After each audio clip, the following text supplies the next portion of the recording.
இரத்த பீஜனை அழித்த காளியம்மன். நீண்ட காலங்களுக்கு முன்பு பூமியில் தர்மம் ஆபத்தில் இருந்தது. அசுரர்கள் தங்கள் தவங்களின் மூலம் பிரம்மனிடமிருந்து பல சக்திகளை பெற்றுக்கொண்டனர். அவர்கள் இந்த சக்திகளை பயன்படுத்தி தேவர்களையும் மனிதர்களையும் துன்புறுத்தி வந்தனர். அவர்களில் மிகவும் பயங்கரமானவன்தான் இந்த இரத்த பீஜன். அவன் பிரம்மனிடமிருந்து ஒரு அற்புதமான வரத்தினை பெற்றிருந்தான். அது என்னவென்றால், அவன் உடலில் இருந்து ஒரு துளி இரத்தம் தரையில் விழுந்தாலும் அதிலிருந்து மேலும் ஒரு இரத்த பீஜன் உருவாக வேண்டும், அதாவது மேலும் ஒரு அசுரன் உருவாக வேண்டும் என்பதே இந்த வரமாகும். இவ்வாறு யாராலும் இரத்த பீஜனை அழிக்க முடியவில்லை. அவன் உலகமெங்கும் பயமூட்டி எல்லாவற்றையும் தன் கட்டுப்பாட்டில் கொண்டு வந்தான். தேவர்கள் அதனால் பெரும் கவலையில் மூழ்கினர். இந்த அசரீரி சக்திகளைக் கண்டு தேவர்கள் அனைவரும் மகாலட்சுமியின் அருளை கேட்டு பிரார்த்தித்தனர்.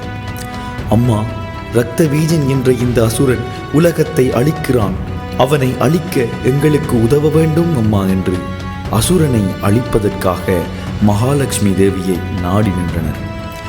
மகாலட்சுமி அந்த பிரார்த்தனையை கேட்டு தனது கோபத்தில் இருந்து ஒரு சக்தி வாய்ந்த உருவத்தை உருவாக்கினாள். அந்த உருவம்தான் காளியம்மன். காளியின் தோற்றம் கருப்பு நிறத்துடன், புயல் போன்ற பார்வையுடன், அகலமான நாக்கு, பல ஆயுதங்களுடன் தோன்றி நின்றவளாக காட்சியளித்தாள். அவள் தனது தோற்றத்திலேயே அசுரர்களை நடுநடுங்க வைத்தாள். யுத்தம் ஆரம்பமானது. காளி இரத்த பீஜனை எதிர்த்து யுத்தம் செய்யத் தொடங்கினாள். அவள் மீது தனது திரிசூலத்தால் பல தாக்குதல்களை செய்தாள். ஆனால் அவன் இரத்தம் தரையில் சிந்த ஒவ்வொரு துளியிலிருந்தும் புதிய இரத்த பீஜன்கள் அசுரர்களாக உருவாகினர். அசுரர்கள் எண்ணிக்கை அதிகரித்து விட்டதால் தேவர்கள் எல்லாம் மீண்டும் பயப்பட ஆரம்பித்தனர். காளி ஒரு விசித்திரமான முடிவினை எடுத்தாள். இத்தனையையும் கண்டு அவள் தயங்கவே இல்லை.